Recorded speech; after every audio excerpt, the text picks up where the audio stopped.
Welcome to Small Business, Big Network, the podcast for small business owners who want big results from their networking. I'm Liz Drury, a freelance voiceover artist who knows that if you're not working, then networking could help.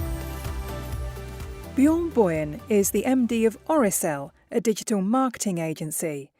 He was introduced to networking by Austen Hempstead, who was a guest on my podcast a few weeks ago. Bjorn said it took a mindset shift for him to feel comfortable in the networking space, and he still says he has a bit of a love-hate relationship with it. He also has a great networking nightmare story to share.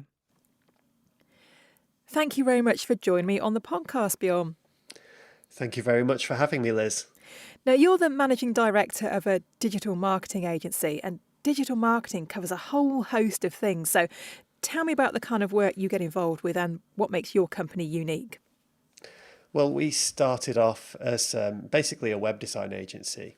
Well, technically that's not true. When I first set the company up, I decided that I was going to package together WordPress websites with like multi-channel software so that people running e-commerce businesses could sell on multiple platforms like eBay and Amazon and manage everything from a central location. And I kind of thought I could just package this together, sell it to companies and, create a really successful business.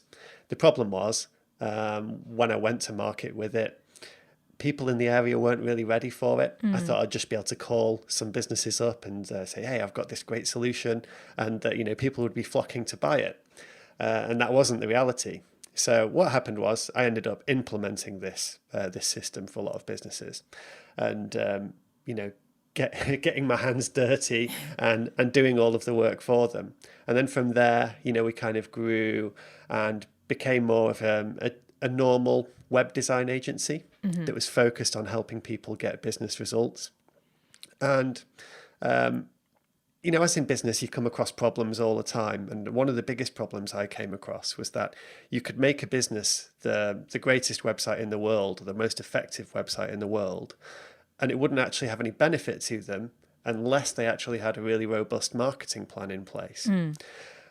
So, throughout the 6.5 years that we've been going, I've gradually added more and more parts to the business so that we can take care of more and more of that spectrum, from turning people into, from complete strangers into customers or clients, people who are buying from you.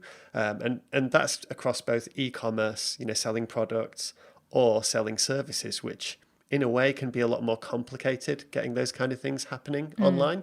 Yeah. So sorry, a bit of a rambly answer there, Liz, but does that paint a picture? No, that's great. So tell me about the types of company that you work with. Sounds like it's quite a broad range. We do. We work with a really broad range. But I've noticed a lot of the companies that we do best with tend to be in the home improvement or construction sector. So, if you're selling products that help make people's homes nicer or more effective, whether it's, insulation or heat recovery, or, you're selling products like decking or, things that people can use in the garden, that seems to be a real sweet spot for us. And quite a good time, I should think, to be dealing with those kinds of companies, because they're super busy at the moment, aren't they? Definitely. A lot of them are actually, having problems getting enough stock or getting enough shipments in the country to actually match the demand. Yeah. And I think you told me a story last week about, was it a bathroom company that had big success after they worked with you? Yeah, well, that's the next little arm of our business, or the next journey we're going on. We're actually going to be focusing on bathroom and kitchen fitting companies, because we've just done a sales funnel and marketing campaign for a local business, and they've turned at this point it's £1,300 worth of Facebook ad spend into 65 grand's worth of sales. Wow. So we think we've got a really good formula for helping businesses in that space. And the best thing is they all operate within a kind of 50-mile radius of the HQ. So, we should be able to roll that out throughout the whole country and really, really benefit a lot of businesses. Yeah, that's amazing. Now, you've got quite a number of staff working for you now, haven't you? How long did it take to grow to the size that you are these days? Well, it's been up and down a little bit. Obviously, it started with me in the front room of my house, trying to hustle and make everything happen. And about a year and a half in, I took on my first team member, which is Kai. He's still with us today, and we're at the point now where the whole team, there's actually 9 of us in the business, with one person part-time. Everyone else is working full-time in various roles. And the nice thing about that is I finally got to the point where we've got a full team with the full array of skills needed to, both form ads, create websites, design things, create content for people, and manage projects. Because, it's my belief that as a business owner, you want to do your best to take yourself out of the business as much as possible, even if you're still quite deep in it every single day. Yeah. So it sounds like you're quite a one-stop shop now. Getting there, yes, getting there. Now, you and I have met through a couple of different business networks. How long have you been using network in your business, and how do you find it works for you? Well, I've been networking since about 3 months into launching my business. When I first launched, I'd had my eye on a few businesses in Lincoln who would be perfect for what I was going to offer. And I thought, I'll just get on the phone to have a conversation, make some magic happen. And it didn't work out that way. I remember the first call I had, I said, I help people sell online. And they said, well, we don't sell online. And my answer to that was like, oh, okay then, well, see you later. I wasn't the slickest salesperson ever. And actually, I'm still not. I see it more as helping than selling. But yeah, anyway, I met a guy called Austen Hempstead, who you had on the podcast a few weeks ago. And basically, he met with me for a coffee. And I spent a good hour just talking at him. He was asking really eye-opening questions. He was really interested in what I was looking to do, and who I wanted to talk with, and I got to the end of the meeting and I was like, oh my God, I just spoke at you solidly for an entire hour. And the best thing was, after this meeting, he emailed me. And he said, would you be interested in coming along to some networking events? And he actually took me as a visitor to a good 3 or 4 different networking events around the region, and just introduced me to a few people, never asked for a single thing in return, not even once. I think still to this day, 6 years later, he's not really asked for anything from me. Yeah. But the result of that was that I got introduced to a bunch of different networking groups, and I'd also been introduced into kind of going about networking in the right way, dare I say it? Yeah. That idea of giving first without the expectation of receiving. Yeah. And I also went from, having worked in jobs my entire life, I used to look at business owners and think, oh, they're some kind of untouchable gods. Why would they ever be interested in anything I have to say? To mingling in rooms with these kind of people, and oh my God, they're actually interested in me and interested in what I'm doing, and I'm super interested in them. So it took me. I went through this huge mindset shift with it, where I wasn't dealing with people who were better than me anymore. We were just all different and all on our own little journeys. And the more we can help each other with that, the more everyone stands to gain and benefit from it. So once again, I'm dancing around the house with my answer again, Liz. But I got into networking 3 months in, and within a year, I was very well known around Lincoln, and I was the first e-commerce specialist that many people had even met or come across. Yeah. So yeah. And what kinds of meetings do you enjoy going to? Good question. I've got a bit of I wouldn't say it's as strong as a love-hate relationship with networking, but I'm not a fan of the social type events where you kind of just turn up and have a natter. Yeah. One of the first groups I fell in with after visiting a few different groups and feeling like it wouldn't be a good fit was BNI. And then I went to one meeting, and when people were doing their pitches and asking for what they were looking for, I was like, oh, I know somebody who does that. I know somebody who can help with that. I know somebody who does that. And I think I had about 6 or 7 referrals for people in this meeting, having just stepped in there for the first time. And that got the cogs turning for me. I was thinking, if I can link these people up with that many people, imagine how that'll work in reverse. Yeah. So I joined up with BNI, and I did that for a good, I think, 2.5 years. And did really, really well from it. And what I liked about BNI was that it kind of forces people to think about other people and go out of their way to generate opportunities for people. Yeah. And when it comes to the light social type events, people are just too busy being human to be thinking, oh, what opportunity can I get that person? So that's where the kind of love-hate side of things comes into me. But I think if you can take that kind of approach into your networking and, use those social events to, oh, that person's interesting. I'd love to see if I can meet up with a coffee for them, and then dive a little bit deeper with them, see if there's any, values you share, if there's any things that you really connect and agree on, and then kind of make some magic happen from there. It's about taking that kind of hardline, rule-driven approach and adapting it for something that's a bit more human and natural, I suppose, is probably a good way of putting it. Yeah, I think you're right that the social events are great, but you probably do have to make a point of then arranging some one-to-ones with people, and that's when you're really going to get to know them and see who you can connect them with. 100%. Even in BNI, just turning up to the meetings, it's not enough. Mm-hmm. The only time I ever got referrals back from people was when, first of all, I'd given them some referrals. Yeah. Normally it was about 2 or 3. And secondly, I'd at least met up with them for a coffee, and we'd kind of like shared our life stories, and they'd got to know a little bit about me.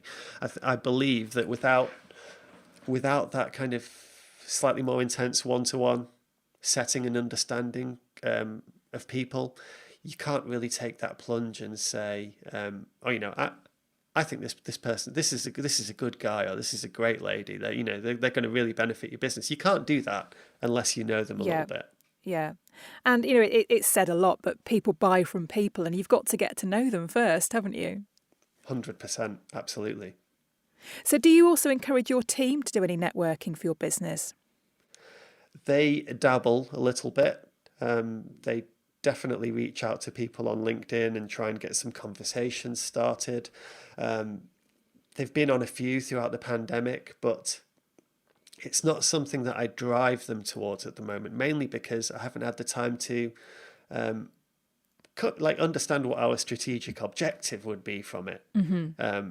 Because, I'd love for them all to go out and be social butterflies, but at the end of the day, they're on the clock and we need to get a return from it. Now, you mentioned LinkedIn there. Obviously, the online space is important to you. How do you go about growing your network digitally? Digitally, it's a really good question.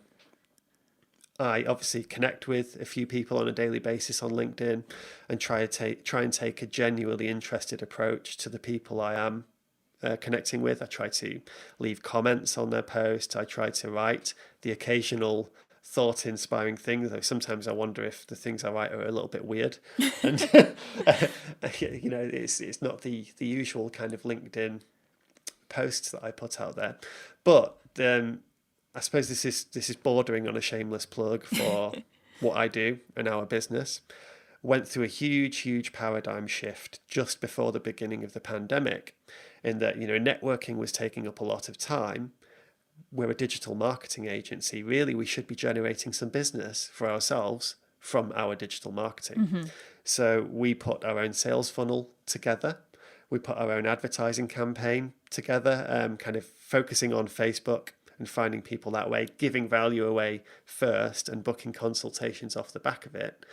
And now that's our primary way of generating new business. And in fact, it's actually really nice to be able to decouple winning business from networking, because now when I go networking, I can just do it for the love of connecting with people without thinking I've got to get something back from it. Yeah. Does that make sense? Yeah, oh, absolutely. And did you continue to do networking during the lockdown? I definitely went dark for a good 6 months or so. And we were just focusing on the leads that were coming in through our paid advertising spend. But after that, I realised I was actually missing a lot of human connection because, had some good chats in the team, but it's not the same as like going out for lunch with somebody and just seeing where the conversation takes you. There's always something hanging over you, like we should be getting work done, if that makes sense. Yeah. So, I started getting back into a bit of networking, doing the consulting rooms, going to, when things eased off, going to a couple of lunches and that sort of thing. And it's been really nice, actually. Everyone sharing their experiences of what lockdown's been like, how it's affected their business, and, getting tips, hints and advice from people. This is working well for me. Sharing all of that, it's a really nice feeling. Yeah. And so what have you learned from networking, do you think? I would say the biggest, there's a really big couple of things I've learned. And I suppose this is a bit kind of how to win friends and influence people. But if you can be genuinely interested in somebody, then generally they'll find you interesting in return. And likewise, the more you're able to give people, the more you're able to link people up and make really good connections for other people. Generally, the more you can do for other people, the more you'll get in return. Yeah. And having that kind of paradigm shift in life is a really beautiful thing. And that's something that I've tried to bring into the paid advertising world as well. It's not just signposting, oh, if you're looking to buy this, we sell it, so come to us. It's giving first. If you can give first, then it completely changes the game of selling. Yeah. Have you got any favourite networking stories you'd like to share with us?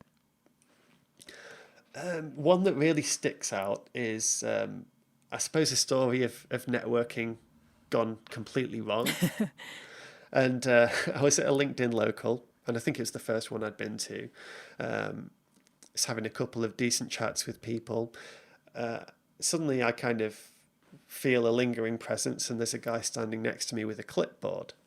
And, he says, oh, hello, who are you? What's your name? Sort of thing. So I tell him, what do you do? Oh, I run a digital marketing agency. Interesting. Well, my name is blah, blah, blah, and I offer training. And then he proceeded to take me through the list of training that he offers on his clipboard, and then asked me if I was interested at the end. And I was like, to be honest, like that's a lot of stuff we're really quite expert in. And, if you're saying that you do this as one element of, 100 things that you do training on, I doubt you can do it to the level we can. Anyway, he mentioned that he was interested in meeting a certain type of person.